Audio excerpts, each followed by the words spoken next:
Let's take a minute to discuss how to be a better leader while going through special operations and military training.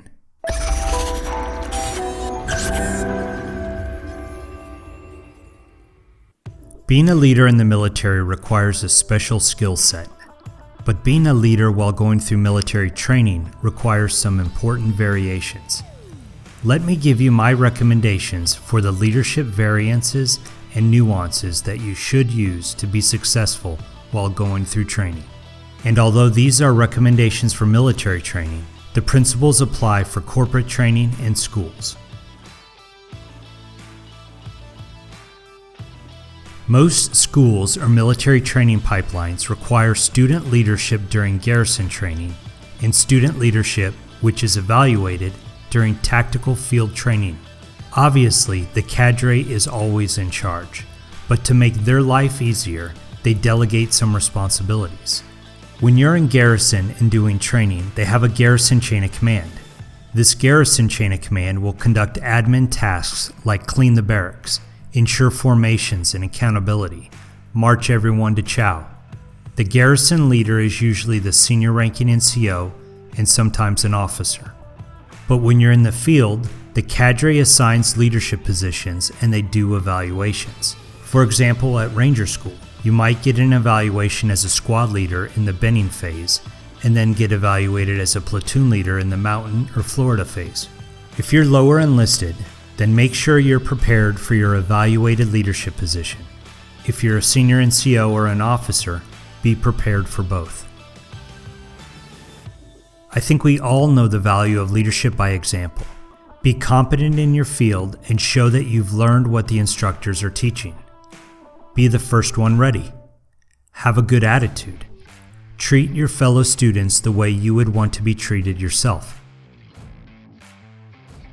I always recommend that you over-deliver. If you're working as a team to get something done, then always do more than your fair share. Go the extra mile. Carry the extra batteries or a box of ammunition. Load the duffel bags into the truck.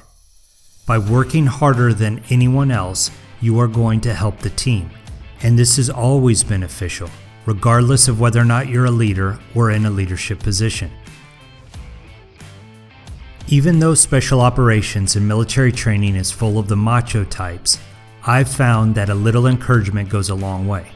We all fall down and we need to pick ourselves back up, especially during hard training. And at times like these, it's always nice to get a bit of positive encouragement.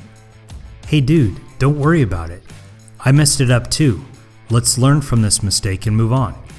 It's also good to encourage someone who's a bit hesitant or scared. They might be doing something new and they aren't 100% sure that they're doing it right. So pat them on the back and tell them they're doing a good job. Or say, hey, you're going to be just fine, bro. I don't recommend that you're false or fake or slimy. But just because you're surrounded by a bunch of tough guys doesn't mean that they couldn't use the occasional encouragement. Being a good leader is about making the most of what is available. And this goes for resources and for people, even if you're all students. If you have a fast guy, use him to send the message. If you have a tech guy, then make him help you out with commo. If you have a guy that can climb, then let him go first. If you have a huge guy, have him carry the heavy equipment. But on a side note, before you wear out the big guy, make sure you share a little extra food with him. It takes a lot more calories to move a horse than a rabbit. No one benefits from your belly aching, so I made it a habit to never complain about things I couldn't control. No one wants to hear you complain about being hungry. No one wants to hear you complain about being tired. Negativity is contagious. And nothing makes training harder than going through it with a bunch of negative people. I went through SEER school in January. It was freezing. From day one, the senior NCO on our team and I made a rule that we could talk about any subject in the world, but if you mentioned the cold or being cold, or if you complained about the cold, then we would give you the beat down. It worked really well. But halfway through training, right before our infill, one of the guys on the team broke silence and screamed at the top of his lungs that he was freezing. As you can imagine, he used a little bit more colorful wording, but nonetheless, we all started laughing, and then we balled him up. It was big fun. It sounds counterintuitive, but I recommend that you volunteer for everything while going through military training. It'll keep you busy, help assert your status as a team player, and make the time go by more quickly. Volunteer to take out the trash, or to take your shift for guard at the worst time. Volunteer to carry the crew-served weapon, or tripod, or to be the RTO. Volunteer to help the evaluated leader plan, or check security. Everything you do to help the team will be appreciated. When in training, I always tried to volunteer for everything. And to be honest, for the most part, it made my life worse, not better. But it helped out the team and was worth the inconvenience. I do remember scuba school the afternoon before graduation.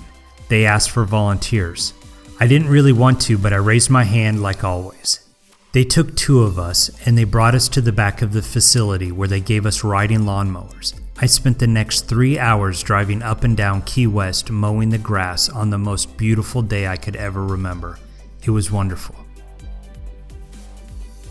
I just made a video about how to be a good follower.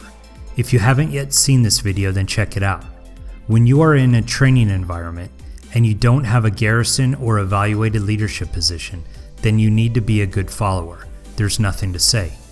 If you're a strong leader when you're in charge, but when you finish your leadership position or rotation, you become a bad follower, you get lazy or selfish, you're gonna get peered out of training. Adios.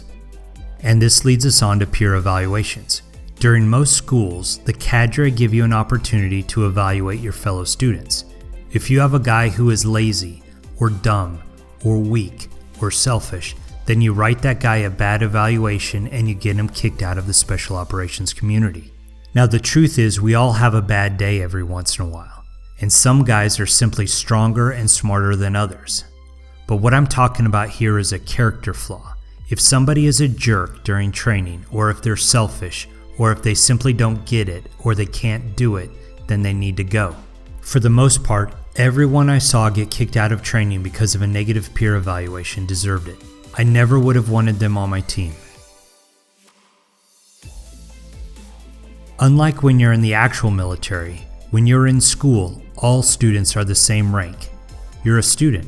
In the normal military, a bad leader can hide behind his rank to make people do what he wants. But in a training environment, you can't pull rank, so you need to be a good leader, independent of rank, to get people to do what needs to be done.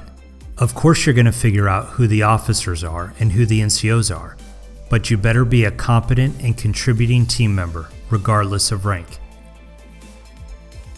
Let's talk about don'ts, as in don't be a kiss-up.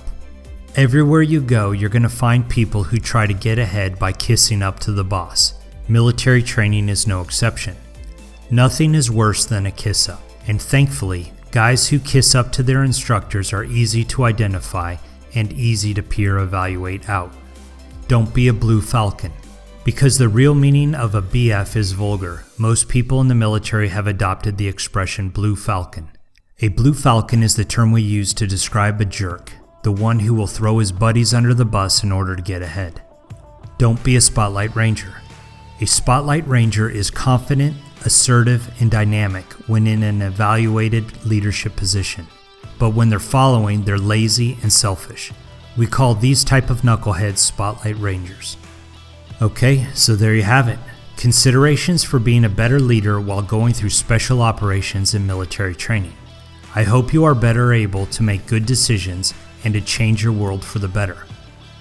Let me know in the comments below what I missed or what you think is the most important consideration for being a good leader during training. Thanks for watching. Don't forget to subscribe if you want to keep on learning and to forward this video to a friend who needs to see it. Life is a special operation. Are you ready for it?